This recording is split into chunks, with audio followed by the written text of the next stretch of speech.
د مو عزتمنې د یوه ضروري مسله د تکبیرات تشریک متعلقه مونه د ملګري پوښتنه کو چې آیا د تکبیرات تشریک دا کله شریک کیږي او دا څه ټیم ویل شي د مو عزتمنې کتبې وړي دي دا لیکلي دي چې تکبیرات تشریکه دا د نم د ذوالحجې نه شریک کیږي ګایز منځنه بعده تر د دیارلسم د ذوالحجې پورې دا تکبیرونه دي چې دا په هر سړي باندې په هر ښځینه باندې په هر یو مسلمان باندې دغه ویل واجب دی یو ورته به خامخا دا ویي دا ویلي واجب دي داسې واجب دي لکه څرنګه د میشتو د ستر عید د قرباني سکی دا وانډه دا میشتو سکی چې دولتمان وي یا ښځینه وي یا سړی وي نر وي یا ښځه وي او دومره پیسې ورسره دي چې دواني باندې 50 تولې قیمت نه جوتای ورسره دي یا دومره اندازه تقریبا 1,57,000 تقریبا اردریمي چې دومره روپۍ د نه جوتای چې سره وي دا غني دولتمند ده دغه به د دغې کول د ستر عید دا قرباني په واجب دو دا به خامخا کو ښځینه وي چې سره دومره زار وي او ورسره پیسې ورسره وي چې دومره قیمت ته رسیږي 2.5 باندې 50 تولې قیمت ته نو دا قرباني به دا کو دا په دې باندې واجب دي نو څرنګه د مو عزتمنې قرباني کړل واجب دي داسې د مو عزتمنې دغه تکبیرونه ویل یا واجب دي لکه څرنګه د ستر عید مینځه په میشتوس باندې دا واجب ده چې میشتوس به کی ستر عید کی مینځ ده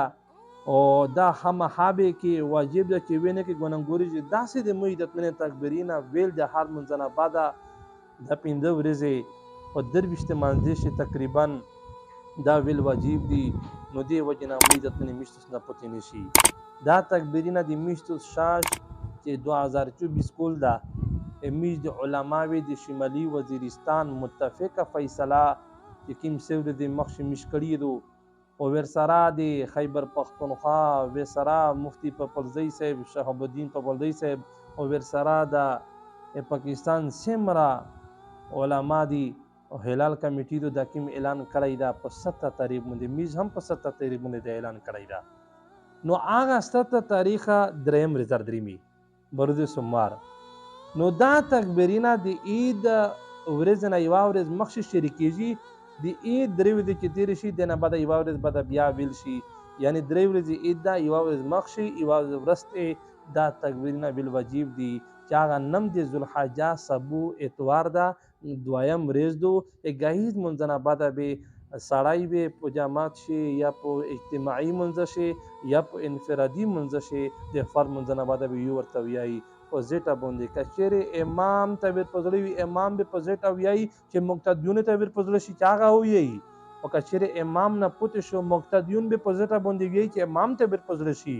داسې د مو عزتمنې کچېرې په کیر شي ښځینه دي ښځینه به د فرد منځ نه بعده یو ورته به هم ویایي دا د مو عزتمنې په نر یا په ښځه یا په سړي یا په ښځینه یا په مسافر یا په مقیم یا په غریب یا په ودون یا دا ټول به یو ورته د فرد منځ نه بعده دغه په 23 منځي شي چې د دویم په ورځ باندې د مو عزتمنې نم د ذوالحجه درېمي چې هغه چې میشتو صرافې ورځ ورته ویایي هغه د ګهیځ منځ نه بعده دا شریک کیږي مشمشین منځ نه بعده بیا مازدیګر ماشوم مستان نم د ذوالحجه باندې بیا په لسم د ذوالحجه باندې چې کوم د ستر عید ورځ دو 15 منځي شي بیا د فرد منځ نه بعده بیا اینا بعده په 11 د ذوالحجه څلورم درسي او بیا اینا بعده په 15 ورځ باندې 12 د ذوالحجه درېمي او د شپږم ورځ باندې 14 د ذوالحجه درېمي او کسې د مو عزتمنې یوه خبره زده کوي دویم ورځ چې نم د ذوالحجه ګهیځ منځ نه بعده مشمشین مازدیګر ماشو مستان په دغه طریقه باندې عید په اوله ورځ یا په دویمه یا په درېیمه یا په څلورمه ورځ باندې د عید د مو عزتمنې د کیم د شپږم ورځ درسي شپږم په ورځ باندې د مو عزتمنې 14 د ذوالحجه درسي د مازدیګر منځ پورې به دا میشت تکبیرونه ټوټل ایسوب کې ورته ولګوي په د څلوېښت ورځې منځه پنځه منځونه په میاشتو باندې شپه ورځ باندې فرض دي، نو 5 4 20 شول، 20 دغه شول او درې اینا بعده هغه د پنځم ورځې والا حساب کوي تا شپږم پورې چې کې مرسي درې منځونه چې ګایز مشمشین مزدګار دا د مویدت منه یو ورته ویل واجب دي او بل د مویدت منه یو ضروري مسله دا وروي ډېر شزینه په داسې په دا باندې و سړي په دا باندې خطو کیږي چې دا هغه تکبیرونه ویل هغه سړی به وایي چې څه قرباني کو عام سړی به نه وایي که غریب وي د موی دتمنه دا که غریب وي که ودونی که مسافر وي که مقیمي که بیمور وي که رنځیر وي په هر چا باندې یو ورته ویل منځنه به دا فرض منځنه به دا واجب دي ډېر نشته پکې او بل د موی دتمنه یوه دا خبره زده کوي چې دا خو د موی دتمنه دا تکبیرونه ویل که چېرې یو سړی ووایي چا تکبیرونه ویل دا چېرته په قرآن په حدیث کې شته نو موږ دتمنې دې متعلق په قرآن پاک کې آیت راغلی ده الله فرمایي دویمه سپاره چې چې وذکروا الله فی ایام معدودات الله رب العزت فرمایي وذکروا الله تاسو یادوئ الله پاک فی ایام پاک ورځې چې معدودات چې کومې مخصوصې ورځې دي کومې د شمېر والا ورځې دي بیا دې متعلق د موږ دتمنې مفسرین خبره لیکلې ده یو تفسیر دی چې د قرآن پاک اول تفسیر په صحابه کرامو کې لیکلی ده چا لیکلی ده هغه رئیس المفسرین حضرت عبدالله ابن عباس رضی الله تعالی عنه اول تفسیر لیکلی ده چې هغه په هغه تفسیر کې فرمایلی دي ایام معدودات نه کیمې ورځې کیمه ورځې مراد دي ونه د شمېر والا نو تفسیر ابن عباس د لیکلی دي چې دغه نه وی چې دا تکبیرات تشریک د کیم دا ایام تشریک دي دنه هغه مراد دي پر سره معارف القرآن د لیکلی دي نره تفسیر لیکلی دي چې دغه نه ایام تشریک تکبیرات تشریک نه مراد دي دغه نه چې تکبیرونه بل واجب دي مشته په دې وجه نه مې دتمنه په قرآن شارو غلي دي په حدیث شارو غلي دي په چار دا چې مینه دا شی پوتینه شي لکه څنګه قرباني کې لکه څنګه د عید مینس کې دا سی به دا تکبیرونه به وایي دا 10 واجب دي او بل د موږ دتمنه دا ویډیو چې مشتو شیر کی دا چته ورسیږي سیک دا تکبیرونه وایي او چا نیویز دا زه تاسو ورسته ذکر کوم ته تراوي چې تاسو یو دې کوي بیا چې سیک دا اوروي او سیک دا مسله زدا کو ته به خدای پستا او په تیور باندې به ته الله سو بنا در کوي وا تکبیرونه کیم دي زه تاسو هغه ذکر کوم